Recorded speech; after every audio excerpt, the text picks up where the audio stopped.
नमस्कार बच्चों, आपका स्वागत है। मैं हूं पीसी वर्मा और हम देख रहे थे पहले कि किस प्रकार से उपनिवेशों का खात्मा हुआ, एक के बाद एक, और शीत युद्ध आया, वो हम देख रहे थे। तो हमने पहले देखा था कि किस प्रकार से भारत को आज़ादी मिली, और उसके अलावा हमने देखा इंडोनेशिया में क्या हुआ था और किस प्रकार से वहाँ लोकतंत्र की स्थापना 1998 में हो पाई।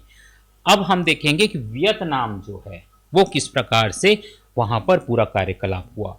जो वियतनाम था वो फ्रांस का उपनिवेश था, और उसके साथ साथ उसके आसपास के जो देश थे, लाओस और कंबोडिया,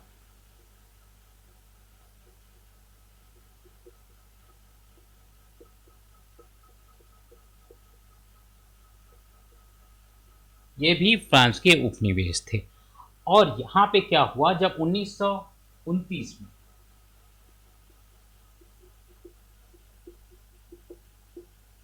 महामंदी आई थी, जिसके बारे में हमने पहले देखा था, पहले वीडियो आप देख सकते हैं, उसमें महामंदी के बारे में बहुत विवरण दिया गया। जब महामंदी आई और उसके कारण अनाज की कीमत कम हो गई, तो किसान जो थे, अब किसानों के पास तो अनाज होता है, तो वे अपनी जमीन,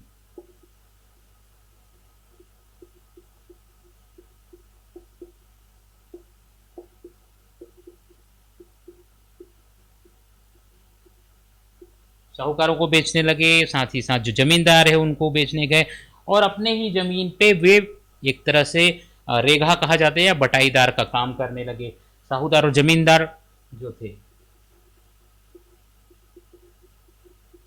स्थितियां खराब होने लगी, क्योंकि किसान को अपनी अन्न का ऊपर कीमत तो नहीं मिल रहा था, अब जीवन चलाना था, तो उनको अपनी ज़मीनें बेचनी पड़ी, और उसी ज़मीन पे जिसको वो बेचते थे उसको ही बटाईदार बनने लगे।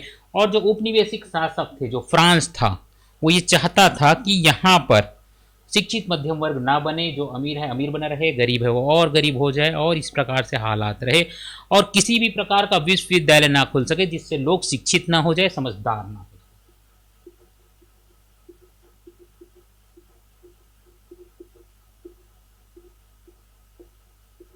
अर्थात फ्रांस को पता था कि यदि लोगों के बीच में जागरूकता नहीं आएगी, उनका नॉलेज नहीं बढ़ेगा, तो वो कुछ नहीं कर पाएंगे। लेकिन जो लोग थे यहाँ पर, वियतनाम के लोग थे, ये फ्रांस पर जाते थे, इनको फ्रांस जाना पड़ता था शिक्षा लेने के लिए, और ये भी बहुत सीमित हो जाता था, क्योंकि दूसरे देश जाकर शिक्षा लेना, और जो कि एक उपनिवेश है जहाँ पे बहुत ज़्यादा धन वैभव नहीं है, तो जमींदार साहूकार इस प्रकार के लोग जो थे वे ही पढ़ के आ पा रहे थे। जब द्वितीय विश्व युद्ध में, यहाँ देख सकते हैं, फ्रांस था यहाँ पे कब्जा था। अब जब जापान यहाँ पे कब्जा कर लिया अपना, द्वितीय विश्व युद्ध हुआ, तो जापान यहाँ पर,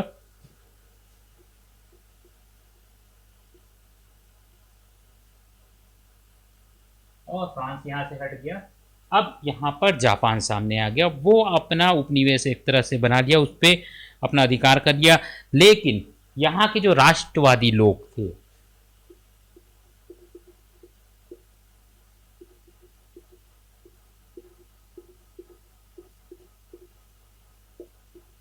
उन्होंने अपनी सेना बनाकर संघर्ष जारी रखा, जापान के खिलाफ जारी रखा, और वियतमिन नाम से आंदोलन,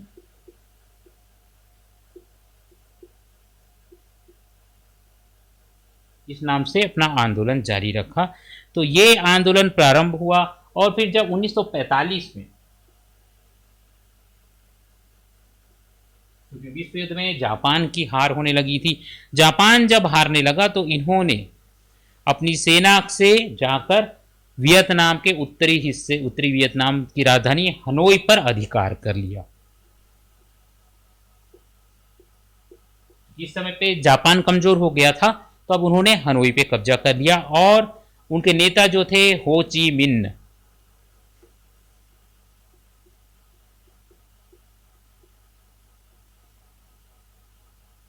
ये वहां के एक नेता थे, और एक और नेता थे, वो न्यूगेन जियप।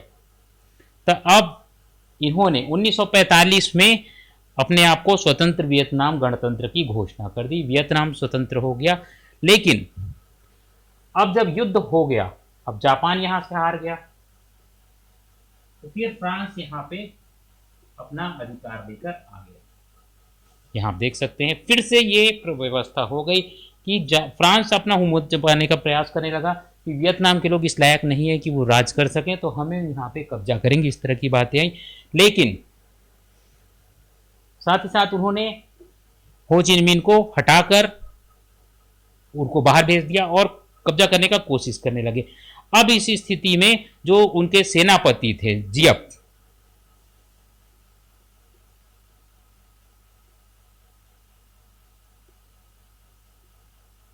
इनको तो बाहर निकालने का प्रयास किया। जियप ने प्रयास किया और उन्होंने अपनी चतुराई के साथ और अच्छी रणनीति अपनाकर फ्रांस को पीछे ढकेल दिया। अब विशेष फ्रांसीसी सेना जो थी, जो कि विश्व युद्ध जीत चुकी थी, लेकिन इसकी स्थिति फिर भी कमजोर थी, क्योंकि विश्व युद्ध के कारण, द्वितीय विश्व युद्ध के कारण फ्रांस की हालत भी बहुत अच्छी नहीं मानी जा सकती। आर्थिक और राजनीतिक स्तर पे उसकी स्थिति उस तरह से नहीं थी कि वो कर सके। लेकिन वियतनाम ने बहुत प्रयास किया और उनके सेनापति जो जियप थे, उन्होंने अपने संघर्ष के बल पर फ्रांसीसी सेना को हरा दिया और इसके कारण जो फ्रांस था और अन्य देशों की सेनाएं वहां पर जो थी उनको हटना पड़ा। अब यहाँ पे अमेरिका जो था, संयुक्त राष्ट्र संघ ने देखा, संयुक्त राज्य अमेरिका ने देखा कि यहाँ पर फ्रांस का प्रभुत्व तो नहीं है, लेकिन अब उसका भी प्रभुत्व नहीं रहेगा। तो उन्होंने ये सोचा कि यदि साम्यवाद यहाँ बढ़ जाएगा तो उसको नुकसान होगा, तो उसने फ्रांस का स्थान हटाकर अपना वहां पे अधिकार करने का प्रयास किया। उसने ये सोचा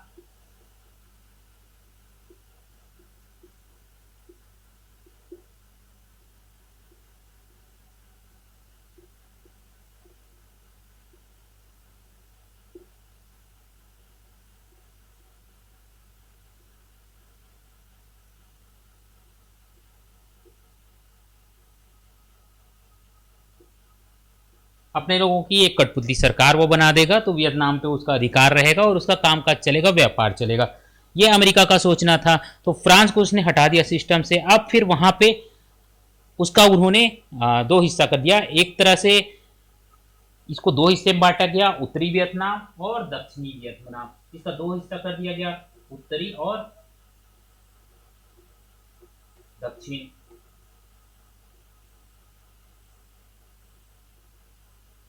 ये रणनीति अपनाई गई कि दो हिस्सा कर दिया जाए और जो दक्षिण वियतनाम है वहां पर अमेरिका अपनी सेना को स्थापित करेगा, चूंकि वहां पे अस्थिरता। इस प्रकार से उनके और साम्यवादी जो थे उनको उत्तरी पे रख दिया,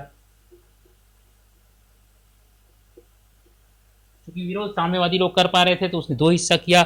एक में साम्यवादियों को अधिकार करने दिया और दूसरे पे उन्होंने अपना अधिकार कर लिया, दक्षिण पे। अब उत्तर वियतनाम जहां था, वियतमिन का नियंत्रण था, जो ये सेना इत्यादि था, राष्ट्रवादी लोग थे, उनका अधिकार था। वहां पे भूमि सुधार प्रारंभ किया गया, क्योंकि उन्होंने देखा कि भूमि सुधार की प्रक्रिया उन्होंने कई जगह देखी थी, इंडोनेशिया में भी देखा था और साथ ही साथ दुनिया के कई जगह जैसे रूस इत्यादि है। साम्यवादी विचारधारा जो थी, ये आप देख सकते हैं कि यही विचारधारा रूस में थी। तो भूमि सुधार यहाँ किया गया।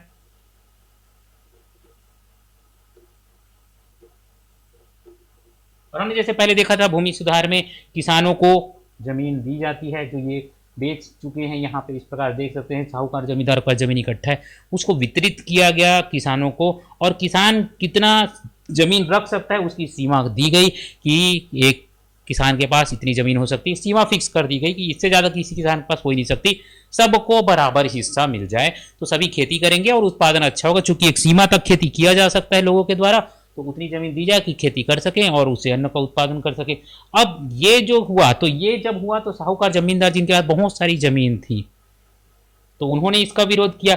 अब इन्होंने जब विरोध किया तो उनको गिरफ्तार किया गया, साथ ही साथ उनको संपत्ति जब्त कर ली गई। इस प्रकार के हालात हो गए। बहुत सारे जो किसान और मजदूर स्थिति के लोग थे जिनके पास कुछ भी नहीं था, वो अब जमीनों के मालिक हो गए। अब इसके कारण क्योंकि इनको जमीन मिल गया, तो अब उत्तरी में जो साम्यवादी संगठन था उसके बहुत हद तक वो वियतमिन के मजबूत सिपाही के रूप में बन गए और समर्थक बन गए। उन्होंने बहुत इसको सपोर्ट किया। पूरा जो किसान वर्ग होता है, बहुत बड़ी जनसंख्या होती है, अब उन्होंने पूरा सपोर्ट किया। सेना का सपोर्ट तो था ही, तो एक तरह से बहुत मजबूती आ गई। अब जो हुआ यहाँ पे, ये दक्षिण वियतनाम अमेरिका के प्रभाव में था, उत्तरी वियतनाम आगे बढ़ रहा था।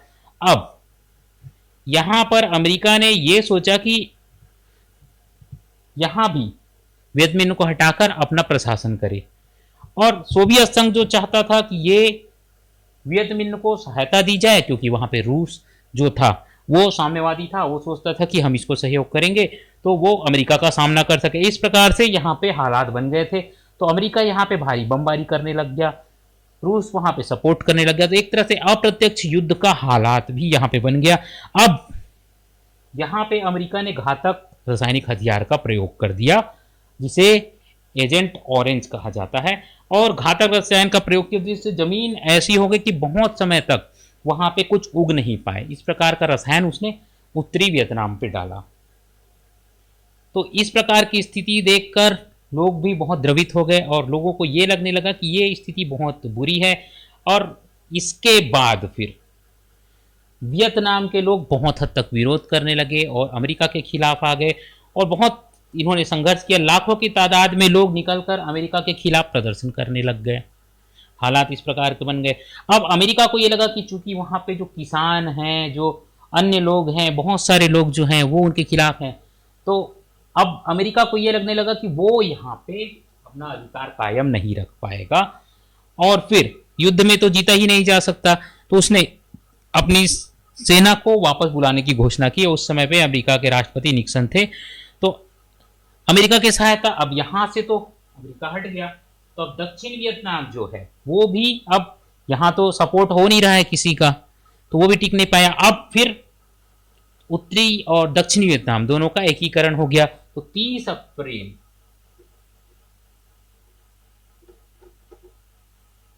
1975 को एकीकरण, दोनों हिस्से का एकीकरण कर दिया गया, फिर से वियतनाम वो बन गया। अब यहां पे लोकतंत्र तो स्थापित हुआ, लेकिन आपने जैसे देखा है, जैसा कि सोवियत रूस में है, साम्यवादी हैं, जहां पे एक पार्टी की सरकार है, पूर्ण लोकतंत्र नहीं है, सिंगल पार्टी है, वैसा ही वियतनाम की भी स्थिति हो गई है। अब वियतनाम जो है साम्यवादी प्रभाव के आधार पर चलता है, साम्यवादी काम होते हैं, बहुदलीय नहीं हुआ, हर जगह वर्चस्व है साम्यवादी दलों का। चूंकि अमेरिका से स्वतंत्र हो गए, फ्रांस से स्वतंत्र हो गए और जापान से भी वो बच गए, इस प्रकार की स्थिति है। क्योंकि ये स्थितियां हट गई और अब ये एक साम्यवादी देश बन गया है और यहाँ पे जो दोनों हिस्से हैं वो अब फिर से वियतनाम बन गए हैं, सिंगल वियतनाम। तो ये था बच्चों वियतनाम का किस्सा कि क्या क्या हुआ वहां पर। और हम और भी देशों के बारे में देखेंगे, उपनिवेशों का खात्मा वहां पे कैसे हुआ। आज के लिए इतना ही साथियों, आपसे अनुरोध है कि हमारे साथ बने रहिए, हम आपके लिए इसी प्रकार वीडियो लेकर आएंगे जो आपकी जानकारियों को बढ़ाएगा। तो उपनिवेशों का खात्मा और शीत युद्ध में आज के लिए इतना ही। जल्दी आपसे मिलूंगा। आपसे अनुरोध है कि हमारे चैनल को जरूर सब्सक्राइब करिए, जिसका लिंक इस वीडियो के नीचे दिया गया है, जिस पर आप क्लिक करेंगे और हमारे साथ जुड़ जाएंगे और हम आपको इसी प्रकार आपके जानकारियों से जुड़ी हुई बातें बताएंगे, जानकारियाँ बताएंगे। तो आज के लिए इतना ही साथियों, मैं पीसी वर्मा आपसे विदा लेता हूँ। धन्यवाद, नमस्कार।